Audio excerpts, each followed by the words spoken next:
don't need a ring, and my girls don't need a thing, cause I've been through hell and back, listen to the fire sing.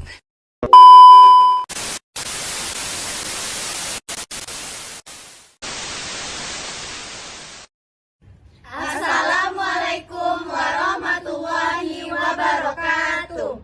Perkenalkan, Saya Mia Aulia. Saya Cindy Kodia. saya Rizka Dwi Mahyulinda, saya Nurul Agni, Saya Eti Ambarwati. dan saya Reza Marlianti. Kami dari kelompok 6 kelas 2B, Prodi S1 Keperawatan. Di sini kami akan memberikan video promosi kesehatan yang bertema tentang gizi seimbang pada balita. Untuk memenuhi tugas mata kuliah Sistem Informasi Keperawatan yang diberikan oleh Ibu Iyang Maisi Fitriani Mkom. Baiklah teman-teman, silakan disimak videonya.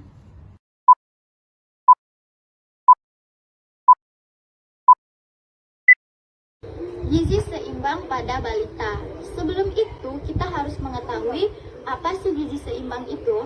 Gizi seimbang adalah makanan atau asupan yang dikonsumsi oleh seorang manusia atau individu dalam satu hari, yang di dalamnya terdapat zat tenaga, zat pengatur, dan zat pembantu lainnya, serta ukuran dan jumlahnya sesuai dengan kebutuhan tubuhnya. Lalu bagaimana pada balita? Gizi seimbang pada balita adalah makanan atau asupan yang diberikan kepada balita yang sesuai dengan jumlah dan ukurannya, sesuai dengan kebutuhan tubuhnya, dalam artian nutrisinya lengkap. Kebutuhan gizi dalam tubuh balita yang pertama ada energi. Energi merupakan sesuatu kebutuhan yang dibutuhkan oleh manusia untuk melakukan aktivitas fisik seperti bergerak dan sebagainya. Yang kedua ada protein. Salah satu fungsi protein yaitu sebagai sumber energi dan sebagai sistem kekebalan tubuh. Yang kedua ada lemak. Lemak berfungsi untuk sumber energi dan lemak banyak menyimpan energi di dalam tubuh manusia. Yang terakhir ada vitamin dan mineral. Keduanya berperan penting dalam proses pertumbuhan dan metabolisme tubuh. Lalu, vitamin dan mineral membantu proses pembentukan sumber energi di dalam tubuh. Selanjutnya adalah apa manfaat zat gizi bagi balita? Ada beberapa manfaat zat gizi bagi balita. Yang pertama adalah karbohidrat dan lemak. Apa kegunaan karbohidrat dan lemak? Karbohidrat dan lemak berguna sebagai penghasil energi bagi balita.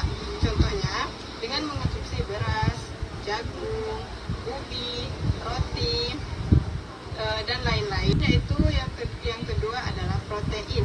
Apa sih kegunaan protein bagi balita? Protein ini berguna untuk pertumbuhan atau pemeliharaan tubuh bagi balita. Contohnya dengan mengkonsumsi ikan, ayam, kacang-kacangan, dan lain-lain. Kemudian yaitu ada vitamin dan mineral. Apa sih kegunaan vitamin dan mineral ini? Vitamin dan mineral ini berguna untuk sebagai zat pengatur tubuh atau metabolisme. Contoh makanan yang bisa dikonsumsi adalah buah-buahan dan sayur-sayuran. Apa sih akibat dari gizi yang tidak seimbang? Yang pertama yaitu adalah gizi lebih. Gizi lebih ini mengkonsumsi makanan yang melebihi dari yang dibutuhkan dan bisa mengakibatkan obesitas pada anak usia muda. Yang kedua yaitu adalah gizi kurang. Pada gizi kurang ini yaitu konsumsi yang tidak mencukupi kebutuhannya dalam waktu tertentu, sehingga menyebabkan pada anak menjadi kurus. Yang ketiga yaitu adalah gizi buruk. Pada gizi buruk yang berkurang berlangsung lama, maka akan berakibatkan semakin buruk, dengan masalah pada anak merasa lelah sepanjang waktu dan tidak nafsu makan dan tidak nafsu minum. Yang keempat adalah anemia gizi besi atau AGB, yaitu kekurangan zat besi dalam jumlah yang tidak mencukupi kebutuhan sehari-hari. Dengan pencegahannya yaitu seperti memakan yang zat besi seperti daging, telur, dan susu. Yang kelima adalah kekurangan vitamin A. Pada kekurangan vitamin A ini yaitu mengonsumsi vitamin A yang tidak mencukupi kebutuhan dan sehingga mendapatkan masalah kesehatan pada mata. Yang keenam adalah gangguan akibatnya kekurangan yodium karena konsumsi tidak mencukupi kebutuhan, sehingga penurunan kemampuan berpikir pada anak. Kemudian, syarat pemberian makanan pada anak yang pertama yaitu tentunya sehat dan bergizi. Yang kedua, tidak mengandung bumbu yang merusak pencernaan anak. Yang ketiga, tidak terlalu berlemak dan juga tidak terlalu manis. Yang keempat, memberikan porsi yang kecil atau sedikit tapi sering. Dan yang kelima yaitu memberikan makanan secara bertahap. Kenali tanda-tanda kekurangan gizi pada balita. Yang pertama, anak terlihat kurus.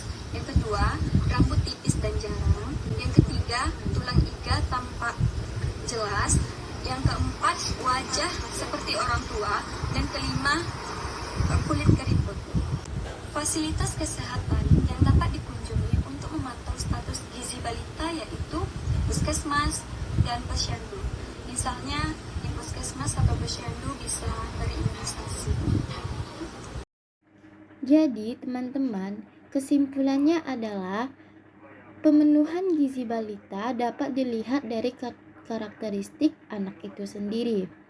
Dan yang kedua, pemberian asupan zat makanan seperti zat tenaga, zat pengatur, zat pembangun sangat diperlukan bagi balita. Baiklah, itulah video promosi kesehatan dari kami kelompok 6. Semoga bermanfaat ya teman-teman. Terima kasih. Assalamualaikum warahmatullahi wabarakatuh. No matter what I say, keeping you close.